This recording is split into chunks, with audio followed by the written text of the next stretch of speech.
it's hard to believe that 1 year ago on Saturday was our groundbreaking. So in 1 year, we've accomplished this facility. So the staff has worked hard, the contractors have worked hard. I mean, it's amazing what has happened. So it truly is the Morrison Family, Spokane County, Central Valley School District, and the state of Washington that really all collaborated on this project. Without any one of them, this project would not happen. So that's what happens when you actually get people to come to the table, have discussions. It wasn't always an easy road. There was a lot of bumps along the way from different organizations, different people, different hopes that we could get funding from the state. And so without all of that, we wouldn't have this today. And so that's why it's important to have that collaborative environment and that team environment to make sure that we have these things that will last for our community for a long time to come. So Representative Mike Voles could not be here today, so he was one of the key people who helped with the funding. When I became commissioner, Central Valley School District was going to build their school district here, their new high school, and then that plan changed, and they ended up building Ridgeline High School down by the freeway. So it left this gap of what are we going to do with the Learning Center? When we purchased the property, Kevin Cook knows from Bud Morrison, part of it was that we were going to do a learning center in honor of his mother. And so we had $900,000 set aside that we guaranteed for that. Well, that was back in 2010, so here we were, over 10 years later, or almost 10 years later. And we had to figure out what to do differently. And I think everybody was a little concerned, frustrated, and so Bud came into my office like as soon as I became the commissioner and said, we need to talk about this. We need to figure out what's happening. So we did, and that's when I said, okay, well, we don't have money. It doesn't grow on trees, as everyone knows. So what do we do? And so then I talked to Representative Volz and said, can we go to the state? Would this be something the state legislature would be willing to partner with us on? And so we did that. It took us 2 years. We got $500,000 the first year. We got another $1 million the second year. And I told him, I said, I'm going to be coming back because I need more money than $1 million or $500,000. And so we did. We were persistent. We got over 20 letters of support from community members, many of which are here today, to tell the legislature that this project that would be a community project and was important to our community. And so that is how we got the additional funding we needed, and then working with Central Valley School District, which Dr. Parker will get to talk about a little bit. It was through working with them that as the school moved, we're like, could we use property here? And so Central Valley School District and the board graciously donated 2 acres for the property here, which then again, as we went to the state for funding, showed that partnership and that it was a community project. And I think that's one of the reasons that, talking to Representative Voles, that it was a really good win for them to then provide the funding to help us make this happen.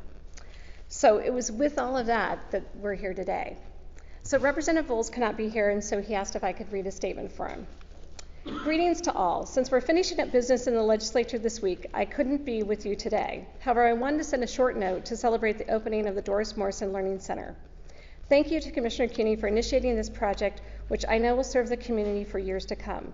This project has a family connection for me as my mom, as a young lady, rode horses on this very ground. I simply wanted to express how pleased I am to have participated in getting this project off the ground so that future generations can enjoy, learn about the natural beauty of our home, Spokane County. So thank you to Representative Voles. We really appreciate the effort that he went through to make sure that we got the funding.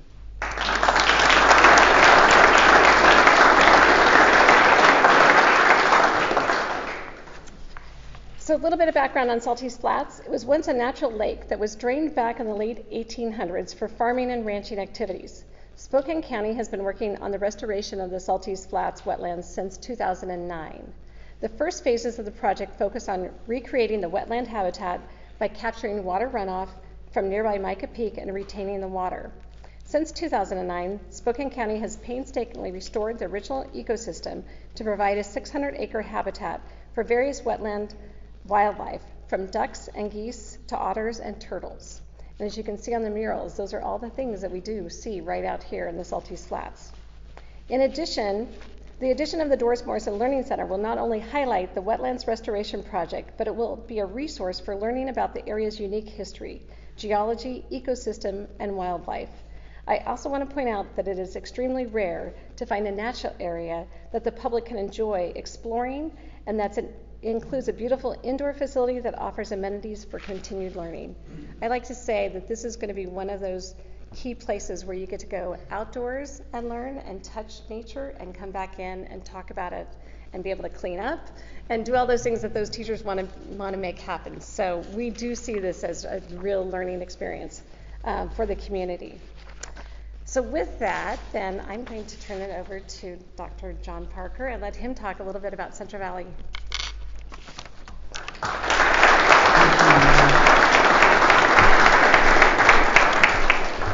Hello everyone, I'm John Parker, and I'm the proud superintendent of Central Valley School District, and just really excited to be here, excited that you're all joining us for this.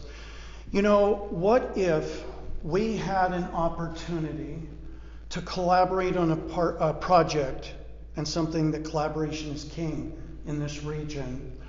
We could collaborate on a project whereby the county, the school district, and other players were involved to do something with a learning space that reflects the educational values of this community in the whole lens of wildlife and conservancy.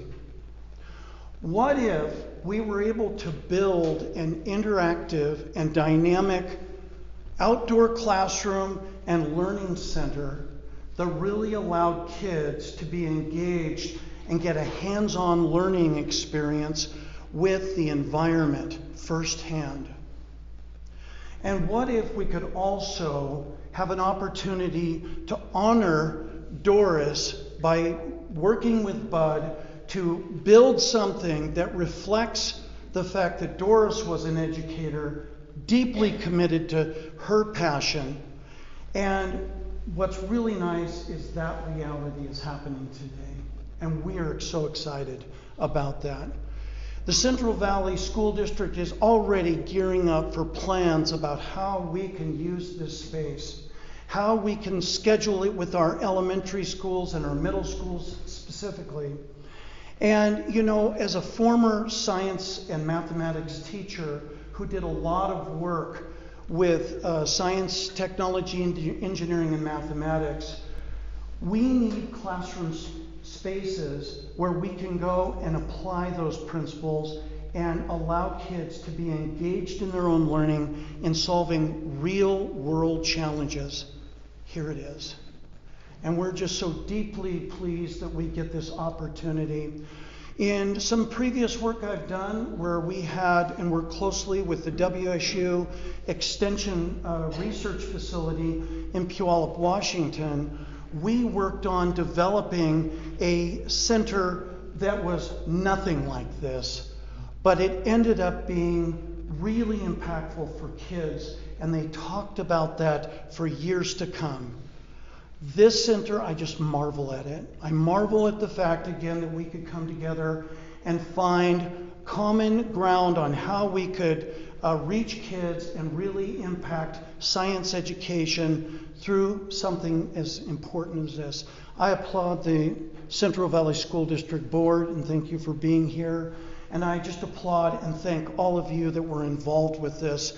And we just cannot wait to start getting some of those lessons created and ready to go.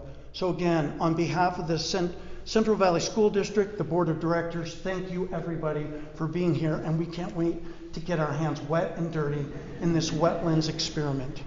Thank you.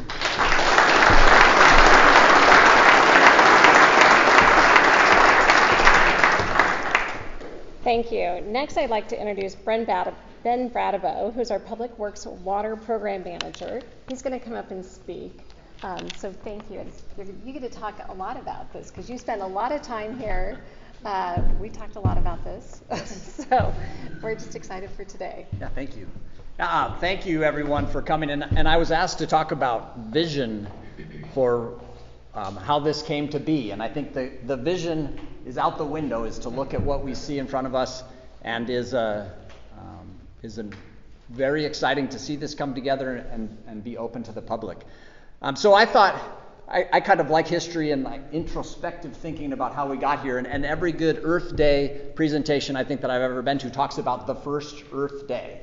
And so the first Earth Day was April 22nd of 1970, and some of you might remember the 70s, and so you can check me on my facts if I get anything wrong, but I have a bit of summary on kind of how this came to be, and my career is a civil engineer, and so we focus on water quality, and around the early 70s that was coming together. Things like 1972 Clean Water Act talked about how to clean up rivers and protect our groundwater. 1974, Expo 1974 in Spokane, the Environmental Expo, that focus. Shortly after that, 1980, Central Valley School District bought this property. So they've owned it for quite a long time. They bought it from an organization called the Saltese Farm Syndicate. And I got to deal with the Saltese Farm Syndicate to get all this together. They're friendly folks and part of the experience of Saltese Flats. And then right at about that same time, Spokane County embarked on a major effort as part of that Clean Water Act to protect water quality. And that has been, for me personally, is this opportunity in our region to affect and hopefully clean up and protect our environment and on water quality. That started for Spokane County with sewering the valley around 1980. Another key piece and part of the vision is that all these different organizations have different visions of where they're going, but fortunately in this case they all came together. In 1994, Conservation Futures was created here in Spokane County, and right across the street we have another 500 acres of the Saltese Uplands, which was recently expanded even larger with help from Inland Northwest Land Conservancy to create some more Saltese. And so we have these two pieces together, about 1,500 acres of public space for people to visit and walk and learn and now come to this learning center. So around 2000, Spokane County was successfully sewering but creating enough sewage that we needed to deal with that in a different way, and partnered with City of Spokane to create another wastewater treatment plant at the stockyard, the old stockyard site, and the Spokane County Regional Water Reclamation Facility turned on in 2011. Interestingly, the standing water that you see out here when the water is at its lowest is kind of a pond area, and that is a peat excavation that was used as a soil amendment by Wirtz Dirt. And the way that they excavated the peat, and then they took it to the stockyard site for mixing and for sale before the county bought the site to create the water reclamation facility. So all these connections and visions that we have, it's neat to be part of that. Let's see, what else do we got? And then also around 2000, other groups started thinking about what's going to happen with Saltese Flats. And so around 2000, the state of Washington was looking to purchase all of Saltese Flats and do kind of what we have done here now, is create a natural area for people to visit. That didn't work, but it created interest in that. And at the same time, the county was looking at water resource planning and how that will work in our region, and Saltese Flats started to become of interest. And so, as Commissioner Kuney said, we purchased the land and started work out here in 2009. We purchased it in 2010. 2011, the Saltese Uplands was purchased by Conservation Futures, so you kind of have all this stuff coming together. And we meet here today to talk about this facility. A little more information there. It's 2017, the county and Central Valley agreed to build this center here. Didn't work out, and times were delayed and took longer, but in part, maybe the delay has been a benefit. We've gotten something bigger and different than what we might have envisioned in the past. And so for me, the piece is that this process is continuous and it doesn't end. And I at times think about, gosh, as soon as I'm done with Saltese Flats, then I'll move on to the next project. But recognizing this never ends, and I think for our community, it's a great resource. I thank ALSC for their design and their vision for this facility. Leone and Keeble has gotten us here. Let's finish it up here shortly. You can see we're not quite there, but pretty darn close. And so then going forward, the rest of the vision is, what does this become? And we get that question of how are we going to run this? And folks that work with me, Nikki and Ian, are here today, and they're working hard getting displays, storyboards built, and creating vision for what that is. And we're eager to partner with Central Valley and West Valley and others to bring people here, and even adults. You can come here too. So thank you. Appreciate the opportunity to speak today, and thanks for coming.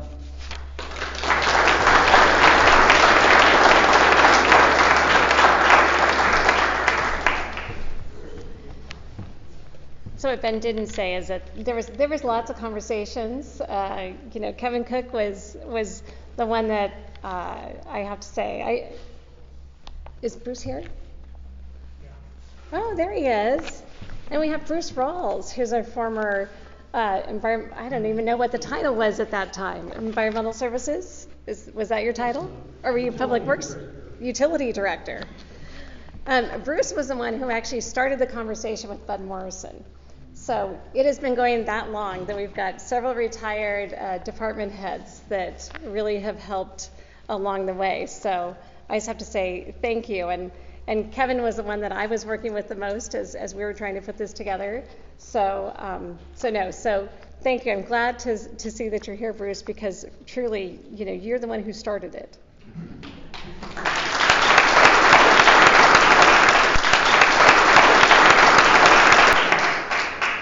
So next I'm going to have Dave Schwab come up and talk about, he's with the Inland Northwest Land Conservancy and New Priorities Foundation.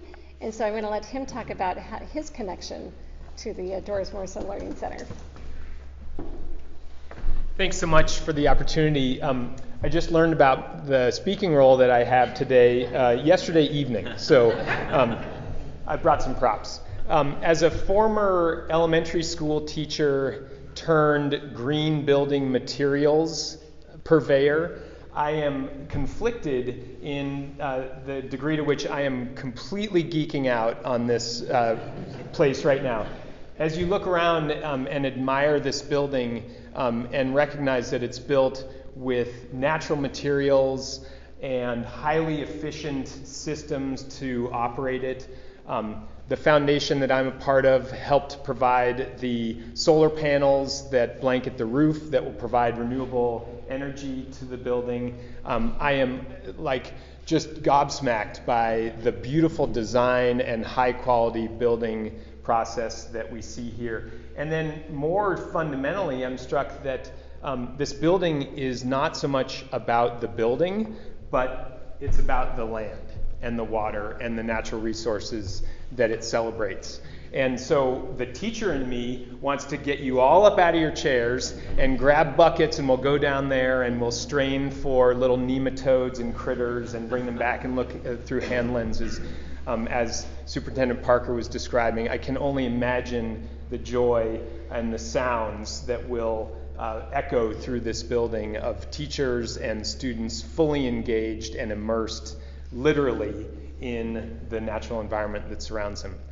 I've also really appreciated the comments about partnerships, because it's clear that while individuals move a project along, it is the collective that results in the entirety that we're now part of.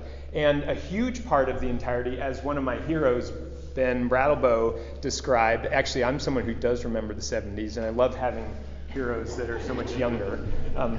But it is the fact that this property nestles in an embrace of permanently protected, well-stewarded natural lands. And the 1,500 acres that comprise the Saltese Flats and the uplands is truly what I celebrate today. This building is a venue for exploration of, understanding of, compassion for, and hopefully urgency for more land conservation throughout our county. Spokane County has the unique distinction of actually having far less land permanently protected in it than most western states. The average is generally about 30% of land in counties of western states is in a permanently protected state. In Spokane County, we're hovering right around 9%. So when you look around at the hillsides, the forests, the lakes, the natural lands that we love here in our region, I want you to think about the fact that about 90% of that is potentially at risk for development. We know development is important. We all need homes. A thriving economy supports the human environment and the natural environment. But I want to leave you with the charge to think about how can we take this and replicate it elsewhere throughout our home and the region that we love. So thanks so much. I have a few remaining I Heart Saltese Uplands bumper stickers here. First come, first serve. If you want one, don't all rush now. Wait till the end of the program. Thank you.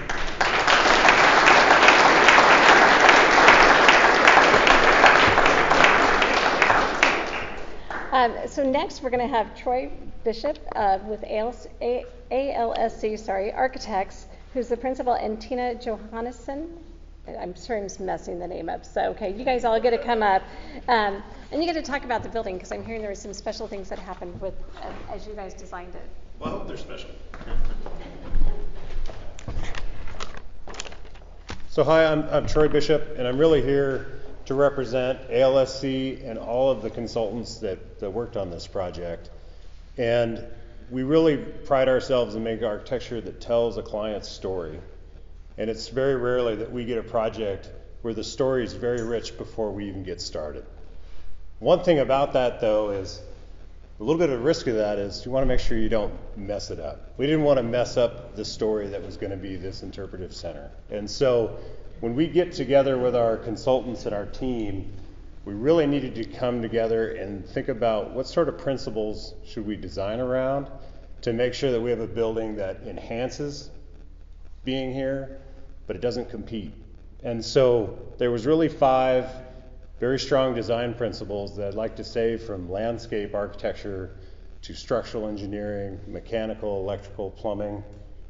The stuff that works really well when nobody complains, so it's the stuff that you don't see, is we all followed this roadmap to tell the story of the Morrison family and this wonderful place. And so the first design principle that we worked under was making connections. So physical connections to the wetlands, connections to the past, connections to the agrarian structures around here.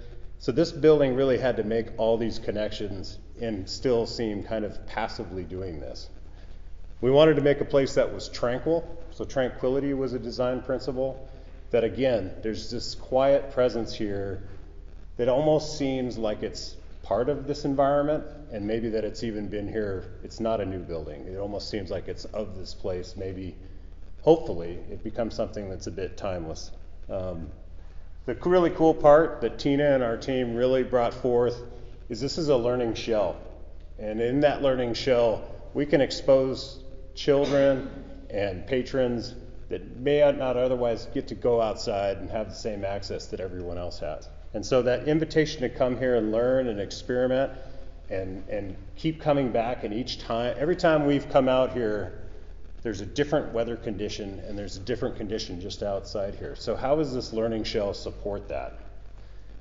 An honesty in architecture. So a straightforwardness and materiality. I really appreciate the comment about that, because that was really, how is this all about the function? How is it honest, like a lot of the buildings and the surroundings?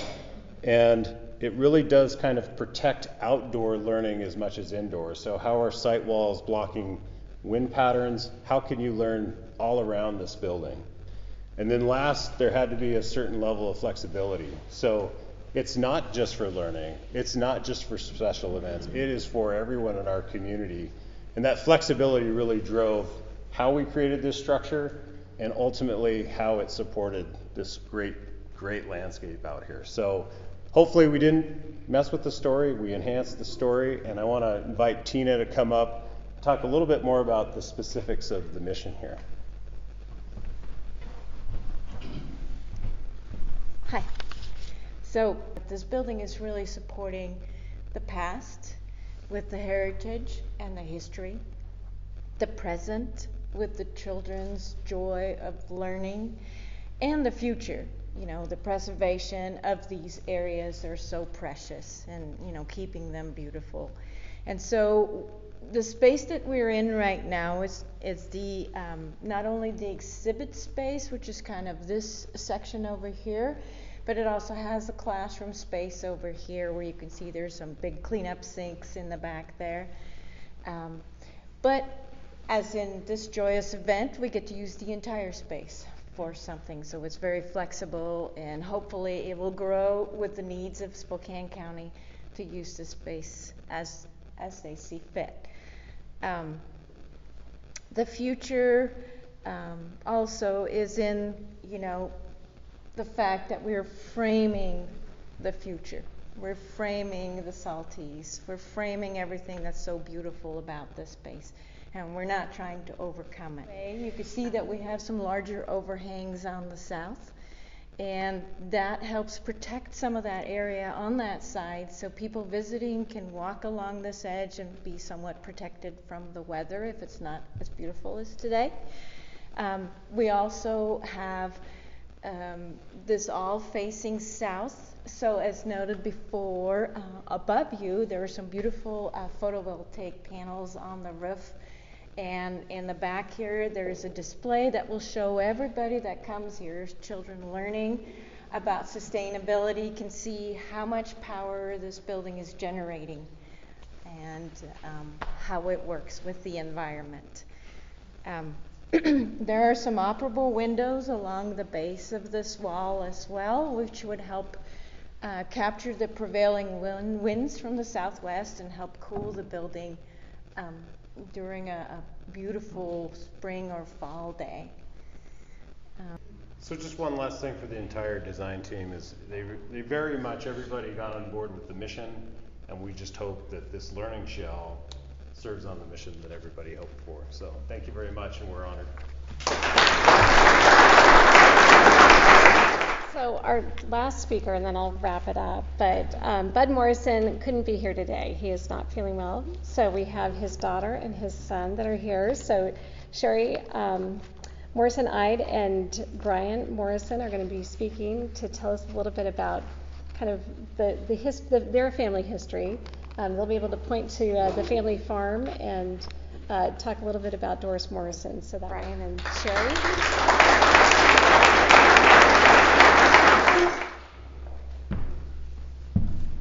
Thanks, Mary. Hey, before we say a few words about Grandma, it's so sad that my dad can't be here today. He's got the flu, and this has been his vision for so many years. And before we say a few things about Grandma, I just wanted to mention a few people that he wanted to talk about. First of all, Bruce Rawls.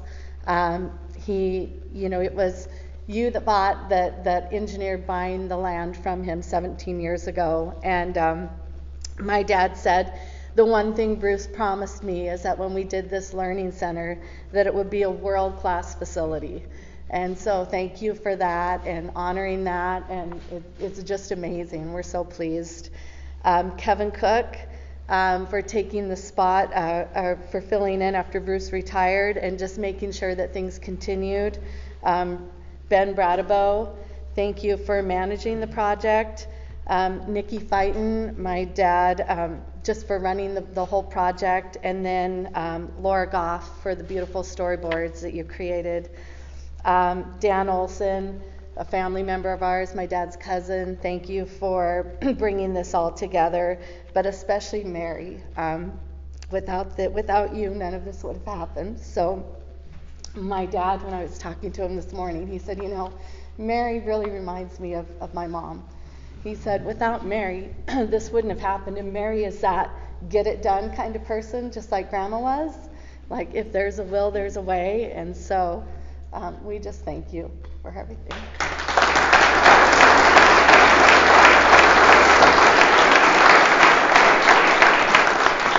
So Brian and I are just going to share a little bit about Grandma. Such a great family to grow up in. Grandma really was the matriarch of the family. She was the glue that held the family together. And Grandma grew up in Tacoma, and like Mary said, went to University of Washington and then received her teaching degree. She went to that one-room schoolhouse in Montana where she taught, played the piano, taught music, taught all those kids to read and write. And then after that, Grandma had met Grandpa at University of Washington. They were both in the Greek system there, and she would tell us about her dance card, and he would want to dance with her, and she would say, "I'm sorry, my dance card is full." And so he had to work a little bit to get her. So then they married, and Grandpa's family had homesteaded this land, and Grandma immediately became a Morrison and just bought into the whole values of running a farm. She really is the person that kept this farm going. She just worked endlessly on this ranch. So the ranch was run by hired men. There was a bunkhouse down here that was taken down several years ago, but when we were kids, that was all still here. All these hired men that plowed the fields and with horses, and Grandma was the one that cooked them every meal. So she had one hired person, one hired gal that helped her out, and Grandma made breakfast, lunch, and dinner for these men. It was get up early, prepare breakfast, clean the dishes, start lunch, do the dishes, feed them all for dinner, and she really is the one that kept everything going. Then Grandma had her 2 children later in life. She didn't have kids until she was almost 40, which again was really a pioneer thing to do. That wasn't happening, but she told Grandpa that she wasn't going to have children until there was running water in the ranch house. So until he put water in, she decided to wait on that. And so then she had her 2 boys. My dad, Miller Morrison, named after his dad, and his brother Pete. And Grandma was so involved in just making their experience, their childhood, the very best that it could be. She was involved with 4-H with them. She just was the foundation for the type of people that they ended up being. Sadly, Pete died when he was 16 in a farming accident. My dad was in college at the time, so he came back and helped run the ranch. He gave up his dream of being a vet. He was accepted into veterinary school and gave that up to come back and run the ranch. So he's really put everything into this and this facility and this dream. So when Brian and I were kids, Grandma was all about family, and especially the grandkids. Some of our fondest memories were she worked at her church, and she was the church secretary, and she got 2 weeks of vacation every year, and she took those 2 weeks of vacation in the summer so that she could take us to swim lessons at Liberty Lake. And we were usually the first ones on the beach and usually the last ones to leave. We spent all day there. And where there's a picture back there on the board that shows us at Liberty Lake. And that's just the type of grandma she was. She was all about her grandkids and all about her family.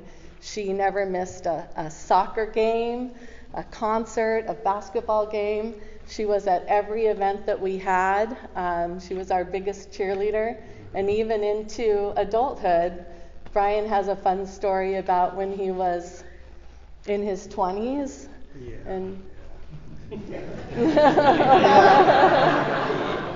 no, go for it. Well, first of all, I'd like to thank Bruce Rawls too. When I was still ranching and farming out here, I got the opportunity to meet Bruce, and that was at the very beginning when my dad started thinking about the future of this place, and I just want to thank Bruce for having that vision that you had at that time in your life. I mean, it was just incredible. But we were ranchers and farmers. The work out here always took a precedent over everything else, and most of the time, we kind of got our butts kicked. But somewhere along the line, my dad had a vision. And I think it had a lot to do with his mother raising him the way she did. I always saw a lot of people come and go, you know, offering to purchase the ranch properties for development. Some of it was a golf course. Some of it was just grand developments. And my dad always had a vision that there was something better to be done out here. And I have to hand it to him, you know, because he could have easily just sold the thing and been done with it. But he had this vision, and, you know, my dad is a man of honor. He's a courageous man, a man of zeal. He's an intelligent man. He's a man of truth, and he walks in the light of God. And I think he learned that from his mother. And for anybody that knows Bud, you probably agree with me. But I really got to hand it to him for the things that he's done to make this all come about. And one funny story, a good story, when I was ranching and farming out here with my dad, we always had the big hay shed. We'd fill that every year with Timothy hay, and it was quite a job. We'd elevate the hay bales up there and top off that big building over there, and every day I'd look down there and there'd be my grandma down at the bottom. I'd be way up on top of the haystack, and she'd be down there clapping and just the cheerleader. I mean, she should have had some pom-poms. She'd always be down there at the bottom clapping and just laughing. And I'm just, you know, we're just drenched. We're just getting our butts kicked up there in the hay, you know, up in the hay building, and she's just having the time of her life. And so it's things like that that I always think about. She kept us smiling, you know. And she knew that it was all work. And another thing that I always hold dear in my heart is I would haul the hay. Of course, most of the hay would all go west to Ellensburg, and so I'd always come back, and it might be out for a day or two, but I'd come in at 2 in the morning, and every single time that beacon light, that porch light on that old house, it would flicker. It could be 2 in the morning, it'd be 3 in the morning. Every single time it would go flick, flick, and she would wait up for me, make sure I got home. And so that's a story I hold dear with me, and it's just a beacon. I guess I look at her as a beacon of light in my life, and I'm sure my dad would agree. But thank you, everybody, for being here, and it's been a pleasure. So anything else? No, just to kind of bring it full circle, the fact that this is a place for children to learn, that was Grandma's true passion, and even when Grandma was in her 80s, she was still teaching. She worked with the Spokane County Library on a volunteer basis, and she would teach adults that were illiterate to read. So she just always valued that teaching and giving back to your community, and the strong faith that she had, and believing in God, and just making this world a better place. So we're so thankful and grateful to have this facility in her name. It's such an honor. Thank you.